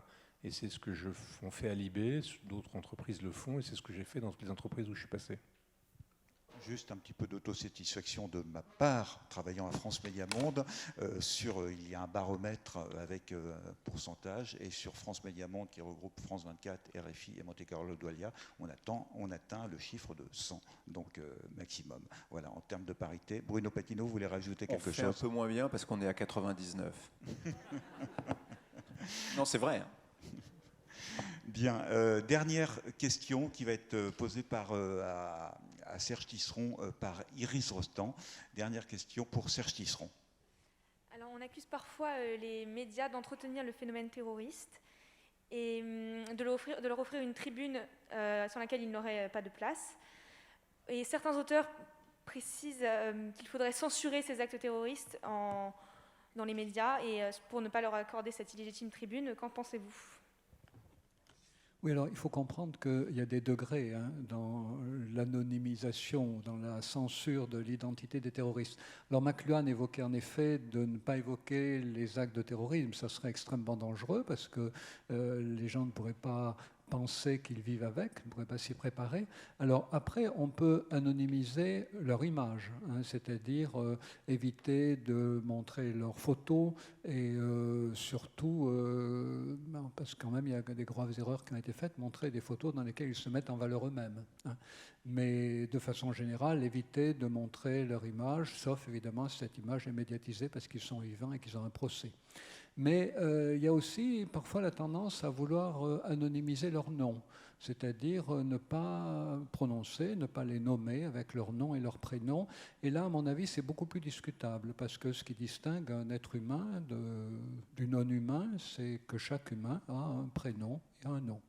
Et ça rejoint une question, à mon avis, quand même assez grave, c'est la manière dont nos concitoyens ou les forces de l'ordre d'un côté et nos ennemis, les terroristes de notre côté, sont nommés. C'est-à-dire d'un côté, une personne est tuée, d'un autre côté, une personne est abattue. Elle est mise hors d'état de nuire. Et si vous voulez, on ne peut pas ne pas être sensible quand même à la marque de mépris, voire même de déshumanisation qu'il y a derrière l'emploi de certaines de ces formules. Et ça me paraît extrêmement problématique parce qu'il ne faut jamais donner l'impression à son ennemi qu'on le méprise, parce que ça pousse à l'extrême. Alors déjà, il y en a un certain nombre qui ont cette tendance-là, mais donner l'impression génériquement qu'on ne les traite pas comme des humains avec un prénom et un nom, et qu'on emploie en plus pour désigner leur élimination des formules qui évoquent l'élimination des encombrants, plus que le fait de faire mourir un humain, ça je trouve que c'est extrêmement problématique. Et je pense que dans les écoles de journalisme, il faudrait vraiment insister sur le fait que une grave erreur quand même que les puissances coloniales ont commise, de fait, et qu'elles continuent à commettre dans les mots, c'est de traiter ses ennemis avec mépris, ou ses supposés ennemis avec mépris. Et ça, l'ennemi ne l'oublie pas, hélas. Il nous reste quelques minutes pour vous laisser la parole pour quelques questions, à moins que Christian Auboineau et les organisateurs des rencontres nous laissent quelques minutes de plus. Je voulais juste abonder dans votre sens, Serge Tisseron, en tant que rédacteur en chef de France 24. Et j'ai été en 2015 au moment des attentats et en 2012 également au moment de Mohamed Merah. Effectivement, il avait une vidéo notamment de Mohamed Merah qui circulait au volant de sa voiture où il était tout à fait mis en valeur, et cette vidéo, on a tout à fait décidé de ne pas la diffuser, ce qui paraît une évidence, et de la même manière de ne pas faire des terroristes des héros en quelque sorte. Donc la question, on a eu tout un débat à France 24 avec une charte qui en est ressortie. Faut-il effectivement montrer les images quand ça les valorise? Non, sans aucun doute. Les non, évidemment, oui, quand il y a un procès du style Salah Abdeslam actuellement, avec les attentats du 13 novembre. Mais par exemple, les terroristes qui sont morts dans les attentats comme en 2016 sur la promenade des Anglais avec moi-même j'ai oublié le nom, j'ai oublié son nom, on n'en a pas fait un héros, voilà, mais le débat existe dans je ne sais pas toutes les rédactions, mais en tout cas dans la nôtre à France 24. Ni héros ni non-humain, il faut chaque fois arriver à trouver le chemin. Bien, il nous reste quelques minutes. Voilà, au premier rang, vous avez une question. Bonjour, je me présente, je m'appelle Nicolas, je suis médecin généraliste et je me posais la question suivante. Est-ce que vous pensez, vous, acteur médiatique,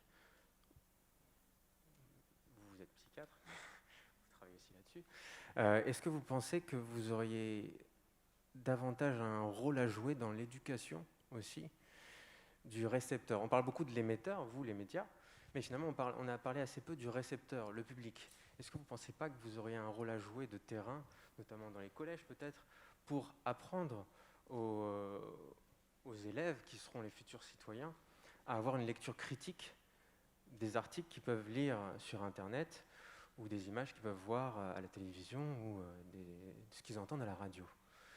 Jean-Bernard Schmitt et Denis Oliven, je vois que vous avez pris Juste avant de vous laisser répondre, je voulais vous prier de m'excuser, mais je suis obligé de vous abandonner.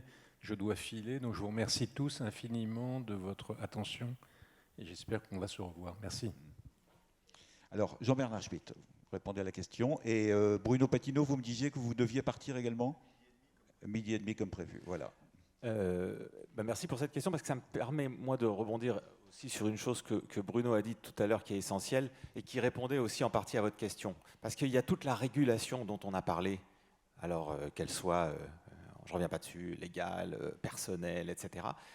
Et de l'autre côté, et ça c'est essentiel, il y a l'éducation. Une façon, peut-être même au fond la meilleure façon, parce que c'est celle au fond dont nous avons le maximum de clés de lutter contre les fake news, les infox, etc., contre le mensonge, c'est de faire de l'éducation. Alors, il se trouve que nous, chez Spicy, on est tout de suite allé vers cette idée d'éducation en allant sur le terrain.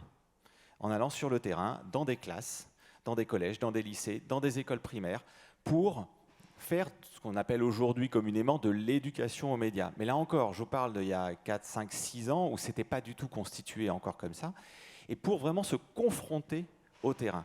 Et c'est la clé. C'est la clé. Dans les faits, à cause de tout ce dont on a un peu parlé, la logique algorithmique, etc., il sera toujours extraordinairement difficile, voire impossible, de rattraper un mensonge qui part. Vous savez que la vitesse de circulation du mensonge est telle que le rattraper sur un réseau social, c'est impossible. En revanche, arriver à donner des réflexes, des méthodes, des outils, cette capacité que nous avons tous, et singulièrement donc aux plus jeunes, de pouvoir comprendre l'information, l'appréhender de façon sereine, arriver à démêler, à faire le tri entre le vrai et le faux, démêler le vrai du faux, va devenir, moi j'en suis convaincu, doit devenir un des savoirs fondamentaux que l'éducation nationale, l'école, nous dispense, au même titre que lire, écrire, compter.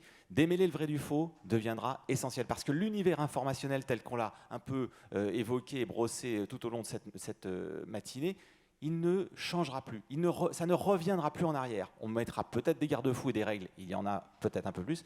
En revanche, se donner les capacités de bien réagir, de bien appréhender tout ce qui peut circuler, c'est ça la clé. Et je termine juste par une anecdote personnelle. Il se trouve, parce qu'il y a de quoi être optimiste quand même, la semaine dernière, vendredi dernier, j'étais lors d'un festival à Bagnères de Bigorre, où j'ai fait, parce que j'en fais encore quelques-unes, des sessions avec des élèves. Et notamment des élèves de CM2 et de 6e. Et la bonne nouvelle, c'est que franchement, je vois qu'il y a des choses qui rentrent. Parce qu'évidemment, on n'est pas les seuls à dire les choses. Il y a les enseignants, il y a les documentalistes, il y a des tas de choses qui se font, il y a des programmes, il y a des choses qui rentrent, il y a des choses qui changent. Et j'ai noté, là, c'est tout récent, hein, j'ai noté vraiment du changement de la part des plus jeunes dans leur appréhension des images, des vidéos, des réflexes qu'auparavant ils n'avaient pas. Mais c'est normal, parce que ça finit par être répété. Donc, si je peux vous donner un signe d'optimisme, c'est qu'il faut le faire, mais que ça fonctionne. En tout cas, ce qui est certain, c'est que la demande en matière d'éducation aux médias augmente de manière exponentielle depuis ces dernières années, notamment depuis les attentats, etc. Bruno Pétineau et Serge Tisseron. Bruno Pétineau, vous devez partir très vite. Vous vouliez dire quelque chose ? Non, on participe tous à ça. On est peu nombreux, il y a beaucoup d'enseignes, mais je partage l'avis de Jean-Bernard. Petit à petit, on regarde, on a mesuré récemment, donc Arte travaille avec le Clémy, on a EducArté, etc. On fait partie de tout un réseau d'acteurs qui interviennent dans l'éducation aux médias. Juste un point qu'on a mesuré, enfin pas nous, mais qui a été mesuré récemment, c'est que sur les campagnes anti-vax, hein, quand vous commencez à travailler, j'allais dire, sur la pédagogie, vous apercevez qu'en fait, le nombre de personnes, vous arrivez à convaincre un grand nombre de personnes. Alors l'effet pervers, c'est que ça radicalise une toute petite minorité, mais on voit que quand même l'éducation aux médias, au factuel, la pédagogie en permanence, ça fonctionne. Serge Tisseron. Oui, il y a 3 volets en fait à ces questions d'éducation. Il y a d'abord un volet qui relève de la responsabilité des médias eux-mêmes, c'est toujours essayer de donner l'origine d'une information et puis familiariser avec la logique des algorithmes. Ça, les grands médias ont une grosse responsabilité là-dedans. Alors l'institution scolaire, elle peut y toucher aussi, mais à mon avis, c'est plus ce qu'on appelle traditionnellement de l'éducation critique à l'image, hein, savoir lire une image, savoir la contextualiser, savoir la retracer dans sa genèse, voilà. Et puis il y a un 3e volet qu'on oublie souvent, mais qui est extrêmement important, c'est quand même aussi la lutte contre les biais cognitifs, l'augmentation de la plasticité psychique. Et là, il y a tout un travail de l'institution scolaire qui ne peut être fait que par l'institution scolaire et qui ne relève pas directement de l'éducation aux médias, mais dont l'impact dans le domaine de l'éducation aux médias est considérable. Et aujourd'hui, organiser des débats, des controverses, beaucoup plus d'exposés dans les écoles, inviter les enfants à changer de point de vue, à adopter le point de vue de leur interlocuteur, mais ça fait aussi partie de la lutte contre la désinformation. Et c'est quelque chose qui doit être développé bien autant que l'éducation aux critiques aux médias proprement dite. Alors, il est déjà 12h30, mais on va se donner quand même une seconde question pour Jean-Bernard Schmitt ou Serge Tisseron, à moins que vous... Alors voilà, pour nos trois invités. Y a-t-il une seconde question? Ah bah alors, c'est formidable. Enfin, c'est formidable. Non, vous censurez non, pas, si, voilà.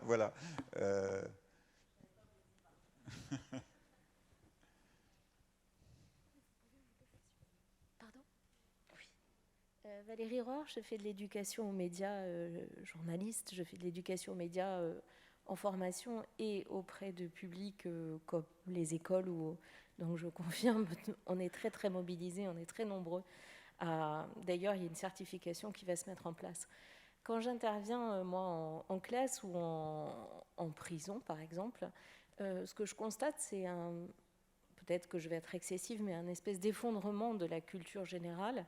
Quand je découvre que des élèves de BTS ne savent pas ce que c'est que le communisme, ou des élèves de seconde, 1789, ça leur dit rien, est-ce que vous constatez ça aussi? Est-ce que c'est moi qui ai une vision passéiste de l'école d'avant, ou est-ce que vous constatez ça aussi? Serge Tisseron? Oui, alors c'est un problème de pédagogie aujourd'hui auquel beaucoup d'enseignants sont confrontés. Moi, à mon avis, c'est toute la difficulté aujourd'hui, c'est qu'il faut essayer de partir de leur culture propre. Je pense notamment à la culture du manga, à la culture des animés, et essayer à partir de là de les intéresser à des choses auxquelles, si on n'accroche pas leur centre d'intérêt, ils ne s'y intéresseront pas. Si vous voulez, le grand challenge aujourd'hui de beaucoup d'enseignants, c'est de pouvoir établir avec leurs élèves une relation du modèle suivant, c'est-à-dire vous m'apportez et je vous apporte. Mais aujourd'hui, à l'ère des réseaux sociaux, vous savez, le succès immense du peer-to-peer, quand même, il y a 15 ans, c'est-à-dire l'idée que j'interviens, j'apporte et les autres m'apportent. C'est quand même ça, c'est le modèle Wikipédia qui fonctionne plus ou moins bien, mais de façon générale, c'est la transmission des savoirs horizontal, collaboratif, etc. Je t'apporte et tu m'apportes. Donc aujourd'hui, les élèves sont beaucoup dans cet état d'esprit-là. Et beaucoup n'acceptent pas l'idée que leurs enseignants ne prennent pas en compte leur culture propre, leur centre d'intérêt, les youtubeurs qu'ils adorent, les animés qu'ils vont voir et qui plébiscitent. Et du coup, ils ont l'impression, puisque leurs enseignants ne s'intéressent pas à leur culture, ils ne vont pas s'intéresser à ce que cherchent à leur transmettre leurs enseignants. Et donc, du coup, vous voyez cette réciprocité qu'il faut créer. Mais encore une fois, il y a des travaux qui sont faits. On montre qu'il est possible de partir de ce qui les intéresse pour les intéresser petit à petit à ce qu'on veut leur transmettre. On en revient d'ailleurs à ce que vous disiez, Serge Tisseron, dans un autre domaine sur le terrorisme, ne pas mépriser, ne pas invisibiliser les différents publics. Bruno Patino. Oui, non, moi évidemment, je n'ai pas la compétence en termes de pédagogie comme Serge Tisseron, mais d'un point de vue média, il y a quelque chose que je peux vous dire en tout cas. Je ne sais pas s'il y a un effondrement de la culture générale, mais je suis sûr qu'il y a encore une curiosité. Nous, sur Arte, on a beaucoup développé les offres numériques. On dit toujours on est une chaîne, une plateforme et des chaînes sociales. On a 18 millions d'utilisateurs sur YouTube notamment. Et ce qui est intéressant, c'est que ce qui marche très très fortement sur Instagram, même sur Facebook, sur YouTube, etc., c'est les éléments les plus pédagogiques que nous mettons en ligne pour les plus jeunes. Et ça, je le remarque. Donc il y a une vraie appétence quand Patrick Boucheron vient de parler des grandes dates de l'histoire. Ça, pardonnez-moi cette vulgarité, ça cartonne auprès des plus jeunes. Donc je ne sais pas s'il y a un effondrement, je ne suis pas en mesure de le savoir, mais ce dont je suis sûr en tout cas, c'est qu'il y a une appétence et une curiosité pour le savoir. Et ça me rend plutôt optimiste. Alors va terminer sur cette note d'optimisme, effectivement. Merci à tous les trois, Jean-Bernard Schmitt, Bruno Patino, Serge Tisseron. Merci également à Roch-Olivier Mestre et Denis Oliven qui sont déjà partis. Merci aux 4 étudiants qui ont préparé. Alors, on n'a pas eu le temps de poser absolument toutes les questions. On en a quand même posé 6 sur les 8 que nous avions sélectionnés. Et puis, merci à vous tous d'être venus si nombreux, d'être restés attentifs pendant cette heure et demie et d'avoir posé quelques questions. Merci à tous et merci aux Rencontres Capitales.